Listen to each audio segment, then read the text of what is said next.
Здравствуйте, на канале НТС Новости, в студии Елена Кобзева и Александр Крупнов. Добрый вечер. Вначале коротко о главных событиях дня. Вместе за мир во всем мире, а на границе конфликт. Вопрос столкновений на кыргызско-таджикской границе поднимут на парламентской ассамблее ОДКБ.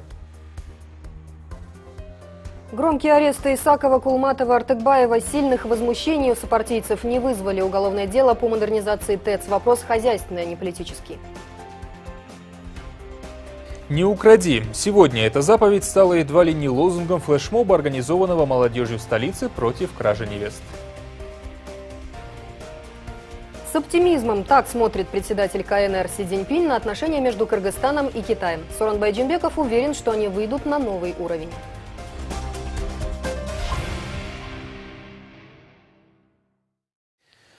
Допросы всех троих фигурантов уголовного дела по модернизации на ТЭЦ закончились их арестами.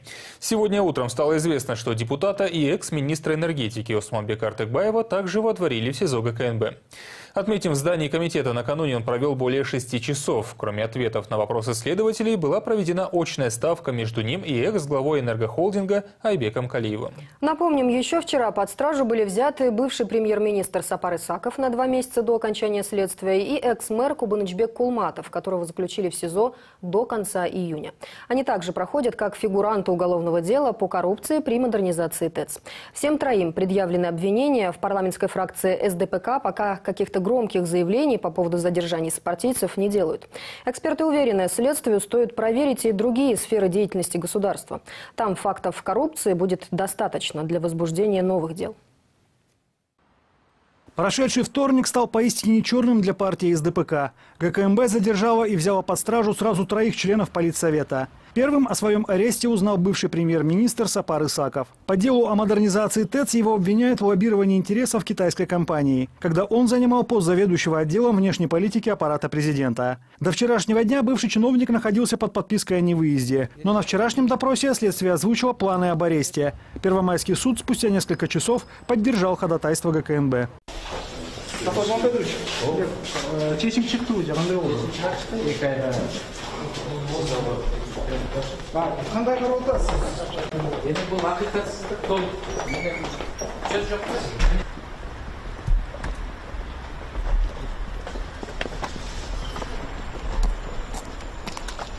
Вслед за Сапаром Исаковым за решетку отправился и Кубанычбек Кулматов. Он фигурирует в деле как бывший мэр и подозревается в нецелевом использовании средств китайского гранта на строительство школы в бишкекском жилмассиве Калы-Сордо. На эти средства должны были возвести 2 школы в регионах. Решением ГКНБ и суда Кулматов был возмущен не меньше, чем Сапар Исаков. У нас не суд, у нас судилище. А что, на 2 месяца?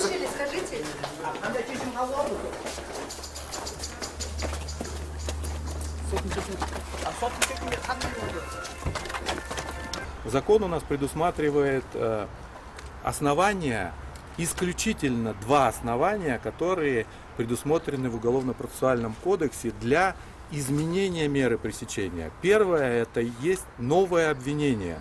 Нового обвинения господину Кулматову не было предъявлено. А второе – это нарушение обязательств, связанных с подпиской о невыезде, то есть предыдущей меры пресечения. Таковых тоже не было, и это подтвердил сам следователь. Естественно, мы будем обжаловать, закон разрешает в течение 5 дней обжаловать это постановление суда, мы его получили. Уже сегодня утром стало известно и еще об одном громком аресте. Под стражу был взят депутат от СДПК Осмонбек Артыкбаев. Накануне его вызвали на очную ставку с экс-главой Нацэнергохолдинга Айбеком Калиевым. Когда велась модернизация ТЭЦ, Артыкбаев был министром энергетики, а Калиев его замом. Уже сегодня утром ГКНБ сообщила, что парламентарию избрана мера пресечения в виде заключения под стражу. 5 июня 2018 года генеральным прокурором Кыргызской республики в отношении депутата Жогорку Кеңеша Осмонбека Артыкбаева возбуждено уголовное дело по статье 303 Уголовного кодекса Кыргызской республики при реализации проекта модернизация ТЭЦ города Бишкек. В рамках расследуемого уголовного дела в качестве подозреваемого в совершении преступления, предусмотренного статьей 303 Уголовного кодекса Кыргызской республики, депутат Жогорку Кеңеша Кыргызской республики Осмонбек Артыкбаев был задержан и водворен в ВВС СИЗО ГКМБ. Задержание целой группы членов Политсовета партии СДПК стало неожиданностью для многих парламентариев. Большинство законодателей тактично избегают комментариев на этот счет. Те редкие члены коалиции большинства и партии СДПК, которые все же соглашаются на интервью для прессы, сообщили, что вопрос арестов внутри фракции еще не обсуждался. Но в любом случае следствие должно вестись объективно. Между собой мы на сегодняшний день не обсуждали, потому что этот вопрос поднялся и только вчера вечером. Поэтому на сегодняшний день, я думаю, между депутатами, если то будут разговоры, будут консультации. И если лидер фракции поднимет этот вопрос, обязательно мы обсудим этот вопрос. Я далек давать оценку, потому что все-таки идет следствие, и заранее предугадывать или говорить, я думаю, будет. Следствие должно проверить не только ТЭЦ. Есть много вопросов по реконструкции исторического музея, по строительству альтернативной дороги Север-Юг, на которую потрачен $1 миллиард. Есть вопросы и по другим дорогам, в том числе и по столичным. Все эти факты стоит проверить. Я думаю, что могут быть и новые задержания. Если будет доказана вина чиновников, они должны ответить по всей строгости закона. Задержанные члены партии СДПК уже начали называть произошедшее политическими гонениями.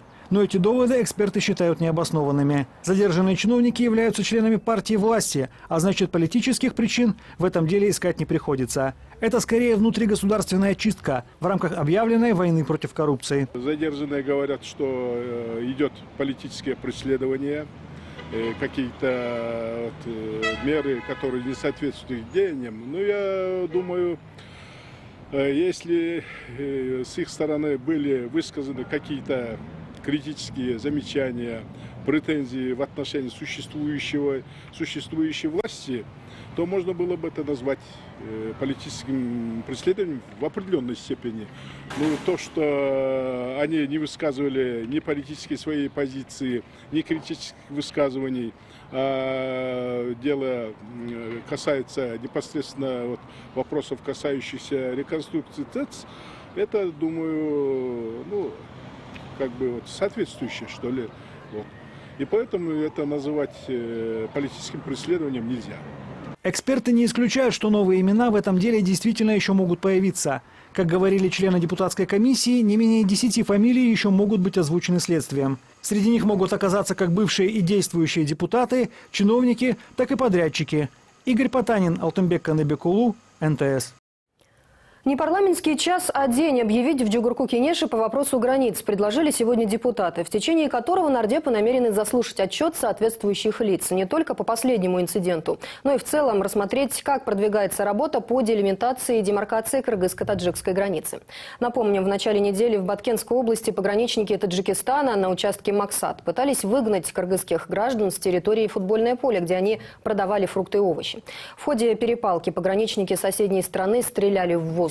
Этот случай снова напомнил о том, что работу по согласованию границ нужно довести до конца. И не только на рубежах Кыргызстана и Таджикистана. Немало спорных территорий с Узбекистаном. Кстати, как сообщила сегодня Ирина Карамушкина, случай, произошедший на участке Максат, обсудят на заседании парламентской ассамблеи ОДКБ. Состоится мероприятие в Душанбе. Это еще хорошо, что все обошлось, говорили сегодня в парламенте многие депутаты. А ведь могли или ранить, или убить. Сегодня разговор в Джугурку-Кенеше начался с обсуждения инцидента на кыргызско-таджикской границе. О столкновениях, которые в последнее время участились, по которым уже давно нужно принимать решения и которые не дают покоя баткенцам, депутаты не только вспомнили, но и попросили вопросу границ посвятить не парламентский час, а целый день.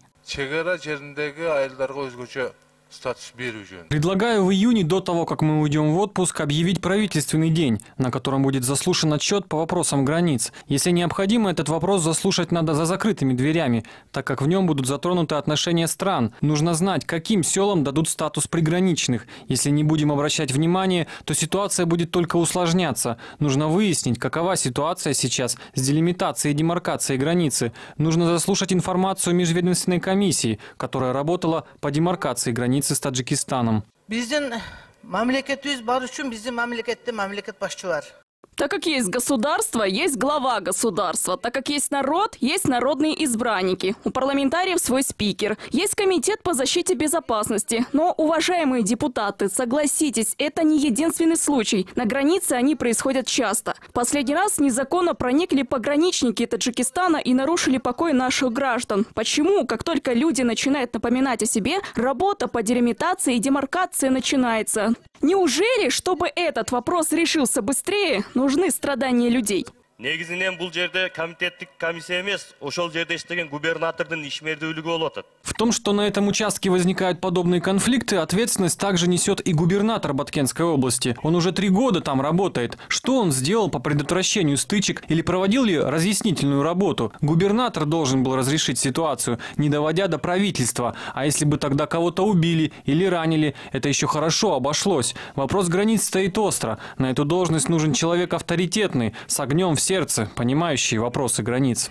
Услышать отчет и посетить место события предложили парламентарии, чтобы узнать все из первых уст. Напомним, инцидент произошел в понедельник в Лейлехском районе Баткенской области на участке Махсат. 3 таджикистанских пограничников стали выгонять кыргызских граждан с территории футбольное поле, торговавших там ягодами и фруктами, хотя данный участок является спорным. К месту инцидента пришлось прибыть военным погранслужбы нашей страны, так как таджикистанские пограничники продолжали вести себя агрессивно. В итоге стычка переросла в драку, даже с применением оружия. В результате нарушившие линию поведения пограничники Таджикистана были задержаны представителями нашей погранслужбы. После переговоров переданы таджикистанской стороне.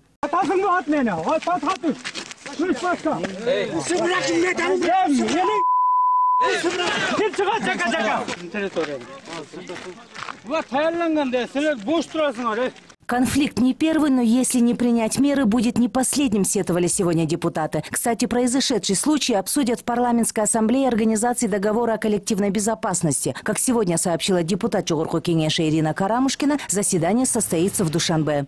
Я обратилась и к нашим коллегам-депутатам таджикского парламента, и ко всей комиссии, что мы находимся все в одном коллективном договоре, коллективной безопасности, и у нас происходят вот эти происшествия, даже с трагическими случаями на границе.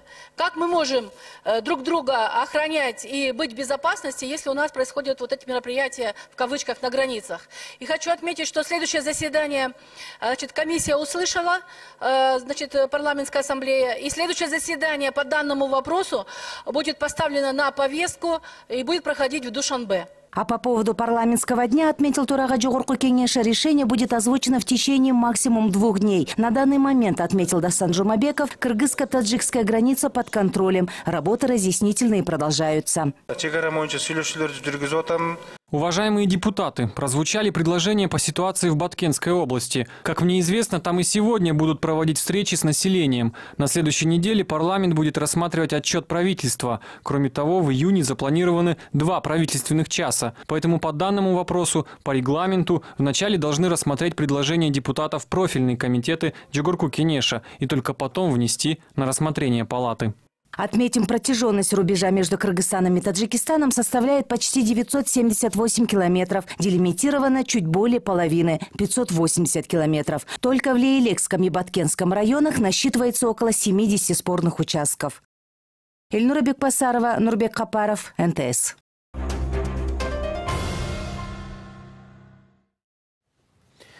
Официальные церемонии, культурные мероприятия и деловые встречи. Сегодня начался государственный визит Сооронбая Жээнбекова в Китай.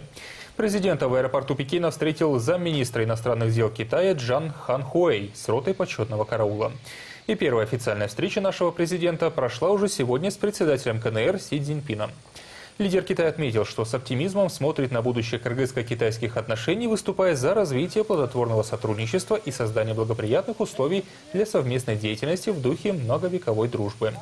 Сооронбай Жээнбеков, в свою очередь, поблагодарил собеседника за приглашение и отметил, что сегодняшняя встреча – залог неизменности избранного курса на тесное партнерство. Китай, подчеркнул глава нашего государства, оказывает огромную поддержку Кыргызстану в виде грантов, кредитов и технической помощи. Обе страны намерены и дальше развивать двусторонние отношения, чтобы вывести их на новый уровень. Визит, напомним, продлится до 8 июня. Впереди у Сооронбая Джинбекова также запланированы встречи с премьером Государственного совета Китая Ли Кетяном и председателем Постоянного комитета Всекитайского собрания народных представителей Ли Джаньшу. В ходе этой поездки Сооронбай Джинбеков встретится с представителями китайской железнодорожной строительной корпорации, а также компании China Railway Group. Кроме этого, у президента запланировано посещение штаб-квартиры корпорации Bijin Electric Vehicle и Китайской академии сельхознаук. Не обойдется визит и без культурных мероприятий. Так глава государства возложит поминальные венки к монументу народным героям, посетит знаменитый запретный город и совершит прогулку по Великой Китайской стене. Отметим, уже 9 и 10 июня глава государства примет участие в саммите стран Шанхайской организации сотрудничества. На заседании главы стран-участниц примут решения по дальнейшему развитию организации в политическом, экономическом, культурно-гуманитарном направлении, а также в сфере безопасности. Китай, отметим, завершает свое председательство в ШОС и передает его Кыргызстану. Ну а предвосхищало саммит ШОС крупнейшее медийное мероприятие. В Пекине прошел первый форум СМИ, объединенных шанхайским духом, представляющих страны-участницы Шанхайской организации сотрудничества, а также государств в статусе наблюдателей и партнеров по диалогу при этой организации. Журналисты порядка 20 стран приехали в Пекин обменяться навыками освещения международных новостей. Среди них и руководители медиаорганизаций и госагентств связи из Афганистана, Ирана и Непала. Обсудить коллегам было что. На протяжении 17 лет пресса, входящих в ШОС государств, освещает не только саммиты, но и всю работу, проводимую в рамках объединения. На полях форума журналисты поговорили о практике подготовки репортажей, направленных на сохранение спокойствия и стабильности в регионе и в мире. Но кроме этого приняли своего рода резолюцию о том, чтобы и дальше твердо развивать профессиональное сотрудничество между СМИ. Прежде всего в вопросах освещения угроз международной и региональной безопасности, содействия в борьбе с таким злом, как наркопреступность, киберпреступность и терроризм.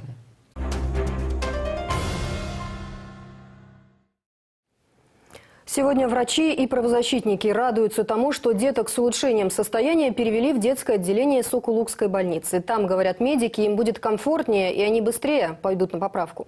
Малыши 2 и 5 лет – жертвы побоев своего отчима, который накануне избил их вместе с матерью. Гражданский супруг был пьян. Младшего бил о стену, старшего по голове. У обоих диагностированы закрытые черепно-мозговые травмы. От этой истории мурашки по коже. Но женщина отказывается писать заявление на своего сожителя. Говорит, что пьет он нечасто. Готова его простить, если тот обеспечит ее с детьми дома. Впрочем, торг, говорят милиционеры, уже неуместен. Мужчина задержан и уголовное дело заведено. Кодекс о детях предполагает защиту малолетних вне зависимости от того, есть заявление в органы или нет. Избитые своим отчимом дети сейчас находятся в Сокулукской районной больнице. Мальчикам по 2 и 5 лет. Мужчина избил их и свою супругу, будучи в сильном алкогольном опьянении. У всех сильные гематомы и ссадины. Больше всех досталось младшему, говорят врачи, лоб синий. Их мать рассказывает, что ее гражданский муж бил ребенка о стену. Старшего ударил по голове. Пока мальчишки отходят от шока, не могут и слова вымолвить. А вот сама пострадавшая женщина, напротив, в подробностях рассказывает о том, как было дело в минувший понедельник. Сначала мужчина бил ее, отчего она даже на время потеряла сознание. А в этот момент пьяный сожитель взялся за ее детей. Вечером 4 июня мальчишки поступили в больницу. Их привезла скорая помощь. Он пьет не постоянно, иногда выпивает. В тот день напился, начал меня избивать. Я даже потеряла сознание. Потом приволок моих детей с улицы, начал их бить. У нас с ним разница в возрасте 12 лет. Я не работаю, занимаюсь домашними делами. Своего гражданского мужа я могу простить, но только при условии, если он построит дом и обеспечит будущее моим детям. Медики диагностировали закрытую черепно-мозговую травму у обоих малышей. Состояние уже стабилизировалось. Дней через 15 синяки сойдут. Детей перевели из травматологического отделения в детское, чтобы они быстрее пришли в себя после случившегося. У самого маленького, которому 2 годика, у него ушибы и ссадины по всему телу, гематома в теменной области, во всей части головы, также рваные раны в области уха, ну и сотрясение головного мозга и ушиб головного мозга ставим. Осмотрели уже на рентгене, на томографии, невропатолог посмотрел. Сейчас у детей есть адвокат, помогли правозащитники. Именно он будет защищать права малышей. Правозащитники уговаривают женщину, чтобы та не прощала своего обидчика и написала на него заявление в правоохранительные органы. Кроме этого, призывает общество поддержать женщину материально и морально. Независимо от того, прощает родитель, там, есть ли встречное заявление матери там, в отношении отца, да, уполномоченные органы по защите детей, вот территориальные, да, районного уровня, городского, они обязаны выступать в интересах ребенка в тот момент, когда они видят, что интересы родителей, они противоречат интересам детей. Все автоматически, значит, отдел по поддержке семьи и защиты детей, они пишут в Генеральную прокуратуру о том, чтобы ограничить в правах, значит, родителей, детей, которые стали жертвами насилия, потому что родители уже являются угрозой в отношении детей. И в отношении родителей уже нужно, значит, тоже их привлекать к ответственности за то, что они оставили ребенка в опасности, за то, что они, может быть, были соучастниками. Сейчас проводятся все экспертизы. Мужчина, поднявший руку на свою гражданскую жену и ее детей, задержан. И материнский отказ от уголовного преследования, говорят правоохранители, уже никак не повлияет. По данному факту выезжала следственно-оперативная группа. Следственная служба УВД Сокулукского района возбуждено уголовное дело по статье 111 Уголовного кодекса Кыргызской Республики. Назначены все необходимые судебно-медицинские экспертизы. В данный момент ведется следствие. То есть 36-летний ДЭБ в данный момент задержан в изоляторе временного содержания УВД Сокулукского района. 111-я статья – это истязание. И, к сожалению, за последние дни это уже второй случай насилия над малолетними. 27 мая в городе Балыкчи жестоко был избит двухлетний мальчик. По факту произошедшего накануне возбудили уголовное дело. Обвинения пока никому не предъявили. Следствие ожидает результаты судмедэкспертизы. Напомню, мальчика избила 33-летняя тетя, так сказать, в воспитательных целях за то, что он описался. По словам милиционеров, вину на себя попытался взять 14-летний сын женщины. По этому поводу с ним сейчас работают милиционеры. С родственниками пострадавшего ребенка оставила его мать. Сама же уехала на заработки в другой город. Анастасия Соболева, Бакыт Кушалиев, НТС. Украл – значит вор, а за воровство, тем более человека, предусмотрено наказание. Последний случай с девушкой по имени Бурлай, погибшей от руки горе-жениха, потряс не только Кыргызстан. О том, что парень, укравший ее же и убил прямо в здании милиции, писали многочисленные зарубежные СМИ. Ценой жизни молодой девочки проблему кражи невест наконец-то снова подняли в правительстве и парламенте. А сегодня масштабную акцию на центральной площади Бишкека провели студенты при активном содействии Энактус Кыргызстан. Около 500 человек, скандируя лозунги в защиту прав женщины и в целом о равноправии полов в современном Кыргызстане, постарались донести свою позицию до общества. Продвинутая молодежь жестко осудила такую псевдотрадицию, как обряд алакачу или умыкание невест. Таким образом, молодые люди заявили, что скрывать злодеяния под видом народного обычая и есть преступление. По мнению молодежи, взаимное уважение между мужчиной и женщиной должно воспитываться в семье с раннего детства. Сотни студентов из разных университетов города, сотни представителей современной молодежи. На центральной площади столицы все они собрались с одной целью – высказать свое мнение о гендерном неравенстве, насилии в семьях, ранних браках и, конечно, похищении невест, которые, к сожалению, до сих пор имеют место быть в нашем обществе. Остановим гендерное и семейное насилие. На самом деле, я считаю то, что мы живем в цивилизованном обществе, и действительно Кыргызстан сейчас поднимается на тот уровень, когда мы должны осознавать то, что мы должны отказываться от наших таких плохих ситуаций, когда происходит именно воровство девушек, неуважение. Пошел бы я на похищение невесты? Нет, правда, воспитание уже идет в более современное русло. Это мероприятие, может быть, станет одним из таких, я не скажу, что огромных, но в какой-то доле, наверное, сыграет свою роль в каких-то единичных умах, и это будет, наверное, достижение самого мероприятия. Каждый из этих молодых людей считает обряд алакачу или похищение невесты псевдотрадицией, и каждый едва бы решился на подобный поступок. Сегодня в окружении своих одногруппниц, девочек, ребята признаются, что в современном Кыргызстане совершать подобные обряды не просто бесчеловечный пережиток прошлого. Это самое настоящее преступление. Их позицию поддерживают и чиновники. Надо объединяться всем. Здесь надо сейчас возрождать институт семьи. Семья должна, наверное, тоже быть с детьми, заниматься воспитанием детей. Сейчас разрабатывается очень серьезный документ, национальный план действий, именно по предотвращению любого вида насилия, в первую очередь насилия против детей, насилия против девушек. Да? В знак солидарности с молодежью на площади Алато выступили звезды отечественной эстрады и танцевальные коллективы. Веселые песни сменяли лозунги. Организаторы мероприятия заявляют, подобного рода акции в нашей стране очень важны, особенно в свете последних событий. Привлекать внимание к подобным проблемам нужно как можно чаще, но лучше все-таки не допускать случаев жестокости и беззакония в отношении девушек. Для этого, считают активисты, уже с раннего возраста следует внушать детям правильные понятия о равноправии мужчин и женщин, как в семье, так и в обществе в целом. Родителям стоит воспитывать в детях взаимное уважение обоих полов друг к другу, показывать это в семье на личном примере и стремиться донести до своих чад, что вступление в брак должно быть обоюдным как для жениха, так и для невесты. А решение жениться или выйти замуж приниматься самостоятельно, без вмешательства родителей. Молодежь сегодня обращается не только к другой молодежи, но и к родителям. Пожалуйста, помогайте, пресекайте моменты, когда ваша дочка очень рано выходит замуж, когда ваш сын собрался украсть кого-то, когда вы видите, что кто-то с кем-то договаривается и хочет украсть. Сейчас надо обращаться к молодежи на языке молодежи. И для этого пришла молодежь, чтобы сказать, мы против того, чтобы девочки рано выходили замуж. Поводом для проведения этого флешмоба послужила трагедия с похищением 19-летней Бурулай. Напомним, 27 мая девочку украл 30-летний мужчина с целью принуждения ее для вступления в брак. Родители Бурулай сразу же обратились в милицию с заявлением и просьбой защитить свою дочь. В тот же день правоохранители задержали мужчину и похищенную девочку.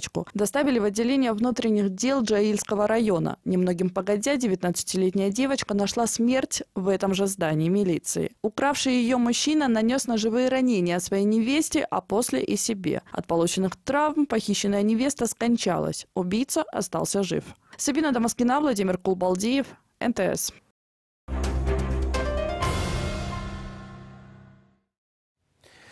Спешка в этом деле может и навредить. Врачи говорят, что все больше родителей в Кыргызстане торопятся провести процедуру обрезания своим сыновьям уже в первые дни жизни. Откуда взялась такая мода, медики недоумевают. Не зря еще с давних времен этот обряд проводили по достижению маленького мусульманина возраста 3 лет, а еще лучше 5. Сегодня только путем долгих уговоров, научных объяснений врачам удается переубедить родителей, ведь делать обрезание малышу возрастом до 1 месяца и вовсе опасно. Впрочем, есть и другая тенденция положительная. Люди все больше стали проводить эту процедуру в больницах, а не обращаться с этим делом к молду, которые нередко делали ее в антисанитарных условиях.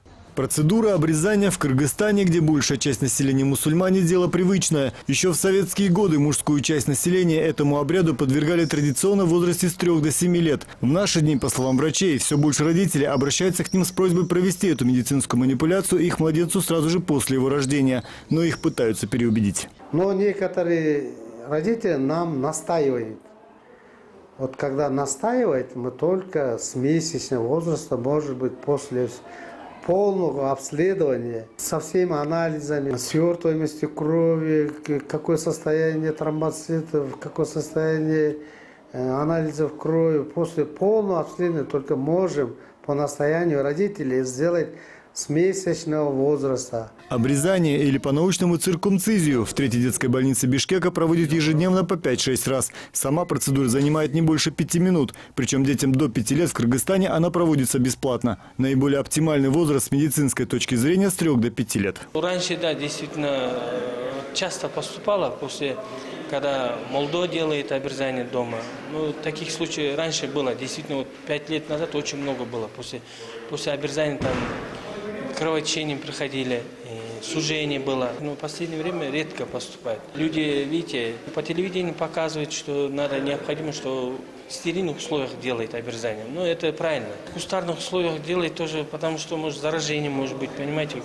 Там стерильной зоны нету. Этот обряд имеет религиозный смысл, но в исламе он определен скорее как желательное, нежели обязательное действие для всех мусульман мужского пола. Так или иначе, обрезание не является условием для принятия ислама. Известно, что первый человек, которому было велено совершить обрезание, это Авраам, и на тот момент ему было уже 80. Ну, с чем связано, я думаю, что некоторые бывает в арабских странах, может быть, и хотят, может, практиковать, когда рождается новорожденный, проходит несколько дней, они обрезают. А в нашем, скажем, государстве, в нашей Центральной Азии, делают обрезание, когда, ну, как мальчику 5-6 лет, когда он может сказать свое чувство, да, свою боль. Определенного точного такого возраста на обрезание нету. В Коране и в Сунне тоже. Это как бы должен родитель смотреть, какой возраст ему лучше. По результатам медицинских исследований, в раннем возрасте своих детей в наши дни обрезают многие неевреи и не мусульмане. К примеру, в США около 80% новорожденных мальчиков подвергаются этой процедуре. Обрезание рекомендует и Всемирная организация здравоохранения. Основанием для этого послужило исследование, проведенное в Центральной Африке, которое подтвердило, что обрезание, например, существенно снижает риск заражения вирусом иммунодефицита. Бултисов, Александр Симонов, НТС. Справились своими силами без иностранной помощи, пересадили почку. Операцию отечественные врачи провели 24 мая в Национальном центре охраны материнства и детства. Донор, предоставивший свой орган родственнику, был выписан уже спустя 5 дней после процедуры. Самому пациенту для восстановления и удовлетворительного самочувствия потребовалось чуть больше времени – 11 дней. Специалисты, осуществившие трансплантацию почки, отметили, что их центр готов проводить такие операции кыргызстанцам. Нуждающимся в пересадке органа теперь не придется ехать за границу, где проведение такой операции стоит гораздо дороже, не считая больших дополнительных затрат на проживание и питание в стране, где расположен медцентр. Несмотря на достижения, в трансплантологии остается немало проблем, отмечает директор Центра охраны материнства и детства Камчебек Узакбаев. Например, в сфере иммунологических исследований в плане обеспечения пациентов иммуносупрессивной терапией в трансплантационные и посттрансплантационные периоды. И на этом у нас все. Команда НТС следит за развитием событий. Эти и другие новости, вышедшие в эфире, смотрите и читайте на нашем сайте nts.kg. Оставайтесь на нашем канале. НТС покажет. До встречи.